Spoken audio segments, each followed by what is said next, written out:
সবাইকে সুবর্ণা ভিলেজ ব্লগের আরো একটি নতুন পর্বে অনেক অনেক স্বাগত। তো এখন কি করছি বলতো, এখন শশা তুলছি। শশা তোলার আগে কিন্তু উচ্ছে তুলে এসেছি, আর একাই এসেছিলাম কিন্তু আজকে। এখন তো শুভ বিকেল, এখন বিকেল বেলা। তো মাধুরী গেছিল বীর ধানের তলা ফেলতে, আমি একা আসছি। কে কি বললো, ওই ভাই তুমি কি একাই তুলবে শশা আর উচ্ছে? হ্যাঁ। বলে চলো আমি একটু তুলে দেবো। আমি দুটো ব্যাগ নিয়ে এসেছিলাম, একটা ব্যাগে তুলবো আর একটা ব্যাগে জমিয়ে রাখবো। তো কি হলো, সেই দুটো ব্যাগের একটা ব্যাগ নিয়ে ওইখানে কিন্তু তোলা হয়ে গেছে আমার, মানে 18-20 কিলো আমি উচ্ছে তুলে নিয়েছি দুজনে। এক পাটি আসতেই কিন্তু ওই ব্যাগটা ভর্তি হয়ে গেছে। তারপরে ভাবলাম অনেকখানি সময় আছে, এখনো বেলা আছে, চলো একটু শশা তুলে নিই। দিয়ে এখন শশা তুলছি দুজনে। আর একটা ব্যাগ ছিল, ওই জন্য মাধুরী তুলে তুলে কি করেছে, ওইদিকে সব ফেলে দিয়ে এসছে। ওই যে দেখো সব শশাগুলো সব আদা গাছের ওই যে ফল ঢাকা নিয়ে আদা গাছটা মাত্র উঠতে শুরু করেছে, ওরই মধ্যে সব ফেলে দিয়ে এসছে। আর আমার কাছে একটা ব্যাগ ছিল, তারপরে বগুলি একটা ব্যাগ নিয়ে এলো, দিয়ে বললো ব্যাগ নিয়ে এসছো, আমাকে ব্যাগটা দাও। ওই যে একটা ব্যাগ নিয়েছে আর আমি একটা ব্যাগ চলেছি শশা তুলে। আর মাধুরীর পরিচয়টা দিয়েছি, মাধুরী হচ্ছে আমার পাশের বাড়ির ভাই। আমার হাই, আমার বন্ধুদের হাই। আমার বন্ধুদের হাই। আমিও এই তলা পেলাতে গিয়েছিলাম, দেখলাম দিদি একা সবজি তুলছে, আমারও একটু সবজি তুলতে ভালো লাগে, ওই জন্য চলে এলাম। দিদি একা থাকবে কেন, সবজি তুলতে চলে এলাম। আর কি বলতো, এই মাঠে এই গাছের মধ্যে না যদি একজন সঙ্গী পাওয়া যায় তাহলে কিন্তু কাজ করতে খুব মজা লাগে। সেই ভগবান সঙ্গী আজকে জুটিয়ে দিয়েছে আমাকে। ও যাচ্ছিল, এখন তো আমন ধানের বীজতলা ফেলা হচ্ছে, ও যাচ্ছিল আর আমার সঙ্গে আমাকে দেখতে পেয়ে বললো চলো দিদি তোমার সঙ্গে একটু সবজি তুলে দিই। আমার বাবার বাড়িতে চাষ ছিল, আমার অভ্যেস আছে, আমি একটু সবজি তুলি। চলো এই দুজনে। তারপরে এদিকটা তুলে আবার ওইদিকটাকে তুলতে যাবো, ওইদিকে আবার একটু শশা আছে। তো আমিও আর সুযোগটাকে কেন ছাড়ি, আমিও বললাম যে মাঠে যখন এসছি চলো তুলে একটু নিই।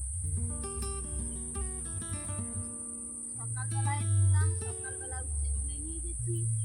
তারপরে আবার দুপুরে রান্না টান্না করে আবার এসেছিলাম। সেদিকে নেই না, না এদিকে ভিতরে গোটে আছে, দেখবো তো। আচ্ছা, আর এদিকটাতে চাল কুমড়ো, এই জন্য আর কি বলতো একসঙ্গে ছিল তো চাল কুমড়ো আর শশা, তাই কি হয়েছে লতানো গাছ তো এর সঙ্গে ও মিশে গেছে। দিয়ে এসে তো কি করেছি, চাল কুমড়ো কেটে নিয়ে গেছি, তারপরে গিয়ে খাওয়া দাওয়া করেছি।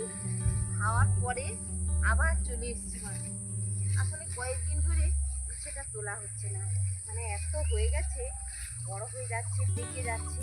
এই জন্য ভাবলাম যাই বিকেলবেলায় একটুখানি তুলে নিয়ে আসবে। দেখছি দাঁড়াও, এইখানে গাছের ভিতরে তো আজকে যে কুমড়ো তুলেছি, চাল কুমড়ো কি বলতো আজকে 40 কিলো হয়েছে। তো 40 কিলো হতে আর এরকম 2-3টে দিতে হবে আর কি। তাই কি করছি এখন, ভেঙে নিচ্ছি, তাহলে কিন্তু 40 কিলো পূরণ হয়ে যাবে। এই যে 40 কিলো পূরণের জন্য 3টে তুলে নিলাম। এত গাছ হয়েছে সে বলা যাবে না, একদম হাঁটা যাবে না এর ভেতর দিয়ে। তবু ভাঙাভাঙি হয়ে যাচ্ছে গাছগুলো, কি করি বলো তো, ভাঙতেও কষ্ট লাগে। কেন বলো তো, কষ্ট করে নিজেদের হাতে সব ফসল ফলিয়েছি তো, এই জন্য গাছগুলো নষ্ট হলে না নিজেরই খুব কষ্ট লাগে আমার।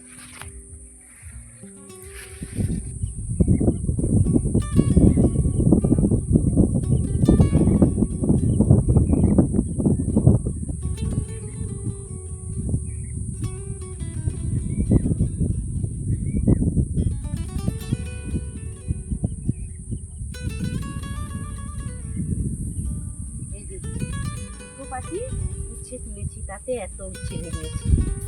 কত ওজন হবে, অনেক বড়, ব্যাগটাই অনেক বড়। মাথায় তুলবো, বাড়ি নিয়ে যাবো। আর এদিকে এই যে এই গাছগুলোতে শশা তুললাম, এগুলো তো রোজ তোলা হয় না, তাই একটু লাল লাল হয়ে গেছে। কি বলো তো, একদিন ছাড় তোলা হয়, প্রত্যেকদিন তুলতে আসতে পারি না। সে মাঠে কাজ করবো, উচ্ছে তুলবো না চাল কুমড়ো তুলবো না, এদিকে এই বাড়িটার মধ্যে এই জন্য লাল পড়ে গেছে। হ্যাঁ, এই জন্য লাল হয়ে গেছে। অকাজই নয় বলো। আমাদের বাড়িতে কাজ করে নিমাই ভাই, তাদের বাড়িতে গরু আছে, রোজ এই লাল শশাগুলো এক বস্তা করে দিয়ে যায়, দিয়ে গরুকে সেদ্ধ করে খাইয়ে দেয়। দাদাই ভালো। হ্যাঁ, দুধ খুব ভালো দেবে। শশাটা এমনিতেই জল ভর্তি একদম। ওদিকটাতে আবার শশা তুলতে যাবো। এদিকের পেয়ারা গাছে কি বলতো এবারে পলি বাঁধতে পারিনি, তবে এদিকটাতে বেঁধে দেখতে কি সুন্দর লাগছে দেখো বৌমনি, এদিক থেকে পলিটা বাঁধা আছে বলে খুব সুন্দর লাগছে দেখতে। আমার এই পেয়ারা গাছে পলি বাঁধা দেখতে খুব ভালো লাগে, দেখো কি সুন্দর লাগছে দেখতে। তো সবুজের মধ্যে সব সাদা সাদা সাদা সাদা হয়ে সব ঝুলে আছে একদম।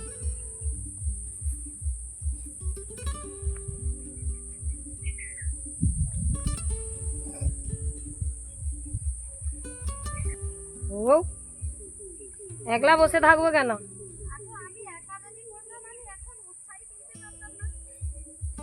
সে একটু লেগে দিলাম,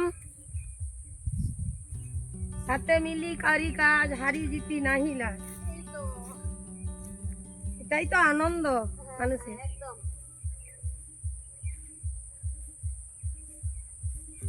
সুন্দর তাড়াতাড়ি হবে এদিক দিয়ে গেলে। আর আমাদের বাড়ির মধ্যে এত কাদা হয়েছে তো তাই উল্টো দিক দিয়ে এখন রাস্তা ফেলেছি, এই দিক দিয়ে এখন বেরিয়ে যাই।